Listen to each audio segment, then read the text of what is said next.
یہ نفل طریقے ہیں، یہ نفل اعمال ہے، نفلی اعمال سے انسان اللہ کے قریب ہوتا ہے۔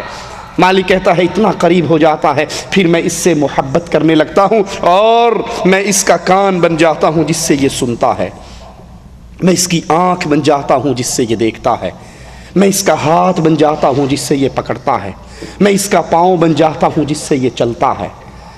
اللہ کہہ رہا ہے میں اس کا کان بن جاتا ہوں، اس کی آنکھ بن جاتا ہوں، اس کا ہاتھ بن جاتا ہوں، اس کا پاؤں بن جاتا ہوں جس سے یہ دیکھتا ہے، اور پھر جب یہ مجھ سے کوئی چیز مانگتا ہے تو میں اس کو ضرور عطا کرتا ہوں، یہ مجھ سے سوال کرتا ہے میں اس کے سوال کو پورا کرتا ہوں، یہ دشمن سے پناہ مانگتا ہے تو میں اس کو پناہ دے دیتا ہوں، یہ دشمن سے پناہ مانگتا ہے میں اس کو پناہ دیتا ہوں، یہ مجھ سے کچھ سوال کرتا ہے مدد مانگتا ہے تو میں اس کی وہ مدد کرتا ہوں، اس کو وہ عطا کرتا ہوں۔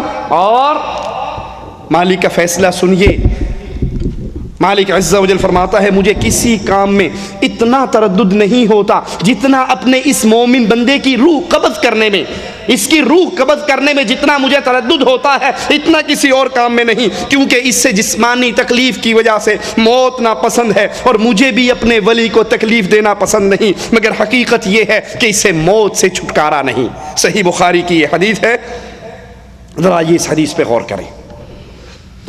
مالک فرما رہا ہے میں اپنے بندے کی آنکھ بن جاتا ہوں، کان بن جاتا ہوں، ہاتھ بن جاتا ہوں، پاؤں بن جاتا ہوں۔ اب ہمارے ہاں کے اولیاء جو مشہور اور معروف اولیاء ہیں وہ کیا کہتے ہیں کہ دیکھیے جناب جب یہ اللہ کا ولی، اللہ اس کی آنکھ، اس کا کان، اس کا ہاتھ اور اس کا پاؤں بن گیا تو پھر یہ اللہ ہوا یا نہ ہوا؟ یہ تو اللہ بن گیا۔ اب فنا فی اللہ کی سب سے بڑی دلیل یہی حدیث ہے کہ بندہ سٹیپ بائی سٹیپ، پہلے فنا فی شیخ ہوا، شیخ میں فنا ہوا، پھر رسول میں فنا ہوا، پھر اللہ میں فنا ہوا۔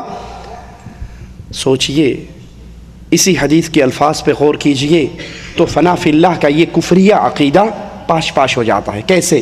ایک لمحے کے لیے مان لی ہم نے ہمارے ہاں کے معروف اولیاء میں کہ جناب بندہ اللہ بن گیا، اس کا ہاتھ، اس کا پاؤں، اس کی آنکھ، اس کا کان، اللہ اس میں حلول کر گیا، وہ خود اللہ بن گیا۔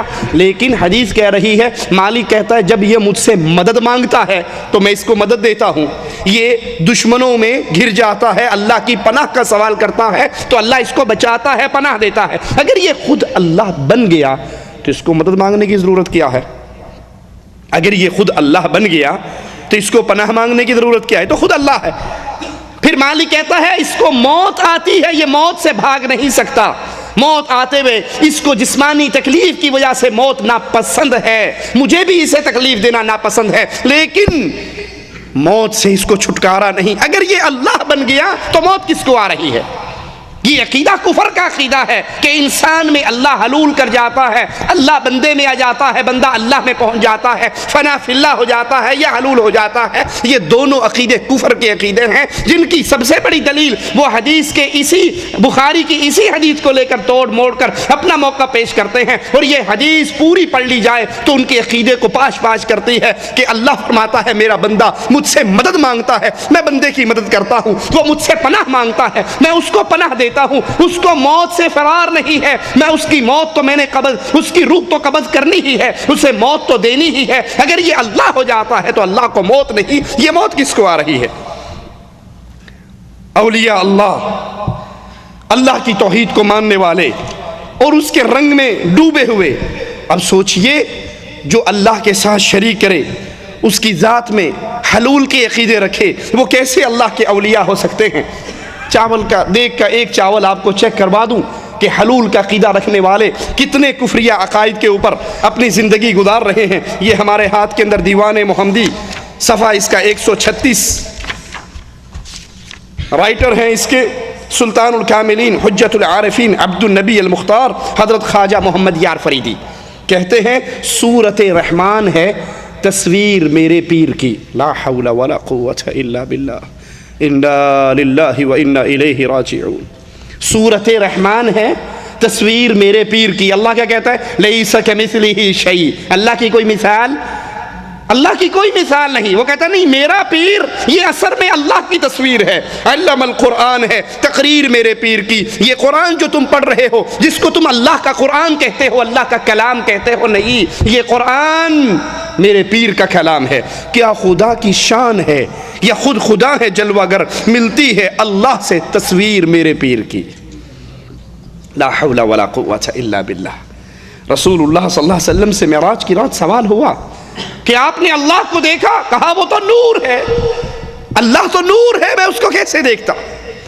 اللہ کو مومن دیکھیں گے جنت میں، دنیا کی آنکھ سے نہیں، جنت میں جا کر ابدی آنکھ سے دیکھیں گے، لیکن اس دنیا میں کوئی اللہ کا دیدار نہیں کر سکتا، جیتے جاگتے نہیں دیکھ سکتا۔ لیکن یہاں دعویٰ ہو رہا ہے کہ میرا پیر اور اللہ ایک چیز ہے، میرے پیر کی تصویر، میرے پیر کا کلام وہ اللہ کی تصویر ہے، وہ سورۃ رحمان ہے اور وہ پیر کا کلام ہے۔ اب انہی لوگوں کو ہمارے ہاں اولیاء اللہ کا القاب ملتے ہیں۔ اولیاء اللہ کیا؟ سلطان الکاملین، حجت العارفین، یہ عارفین پر حجت ہے، کاملین کے بادشاہ ہیں۔ ان کا نام بہت بڑے اولیاء کے ناموں میں شمار ہوتا ہے، اور یہ اللہ کی توحید کی بنیادی بات کہ قل هو اللہ احد، اللہ تنہا ہے، اکیلا ہے، یکتا ہے، اپنی ذات میں تنہا ہے، نہ عیسیٰ اس کا بیٹا ہے، نہ عزیر اس کا بیٹا ہے، نہ فرشتے اس کی بیٹیاں ہیں۔ اس بنیادی عقیدے کا انکاری ہے، اللہ کی توحید کے انکاری۔ اسی طرح یہ ہمارے ہاتھ میں فضائل صدقات، جس کا صفحہ 558 ہے، اسی عقیدے کو کہ انسان سٹیج پہ چلتے چلتے عبادت کرتے کرتے ایسے مقام پہ پہنچ جاتا ہے کہ پھر وہ خود ہی اللہ بن جاتا ہے۔ مولانا ذکریہ صاحب تبلیغی جماعت کے امیر اپنی کتاب صفحہ 558 فضائل صدقات حصہ دوم پہ لکھتے ہیں، یا اللہ معاف فرمانا، حضرت کے ارشاد سے تحریر ہوا ہے، جھوٹا ہوں، کچھ نہیں ہوں، تیرا ہی ذل ہے، تیرا ہی وجود ہے، میں کیا ہوں، کچھ نہیں ہوں، اور جو میں ہوں وہ تو ہے۔ لا حول ولا قوة الا باللہ، انا للہ و انا الیہ راجعون۔ تعالی اللہ عما یقولون، اللہ ان کی اس کلام سے پاک ہے، سبحان ہے، بلند ہے۔ یہ اس اللہ پر تہمت لگا رہے ہیں، یہ اس اللہ کی طرف جھوٹ کی نسبت کر رہے ہیں، اور اس کفر کے عقیدے کو امت میں پیش کر رہے ہیں کہ اے اللہ جو تو ہے وہ میں ہوں، اور میں اور تو خود شرک در شرک ہے، تو میرا شریک ہے اور میں تیرا، تو میرے میں سے نکلا ہے اور میں تجھ میں سے۔ اس عقیدے کو جو عقیدہ وحدت الوجود کہ ہر چیز ہی اللہ ہے، بندہ بھی اللہ ہے، اللہ بھی بندہ ہے، یہ کفر کا عقیدہ، ان کا نام اولیاء کی لسٹ میں بہت بلند نام ہے۔ لکھتے ہیں ان کو قطب العالم، یہ پورے عالم کے قطب ہیں، شیخ الحدیث۔ اولیاء کی بہت لمبی لسٹ کے اندر بڑے اونچے نام ہیں، ان کو اولیاء کا سٹیکر لگا کر، اولیاء کی سرتاج بنا کر ہمارے سامنے پیش کیا جاتا ہے، اور قرآن اولیاء کا تعارف ہی یہ کرواتا ہے، الذین آمنوا، وہ اللہ کی توحید کو ماننے والے ہیں، وہ شرک کرنے والے نہیں۔ جس کے عقیدے میں شرک داخل ہو جائے وہ کبھی اللہ کا ولی نہیں ہو سکتا، وہ کبھی اللہ کا پیارا نہیں ہو سکتا، وہ کبھی اللہ کا دوست نہیں ہو سکتا۔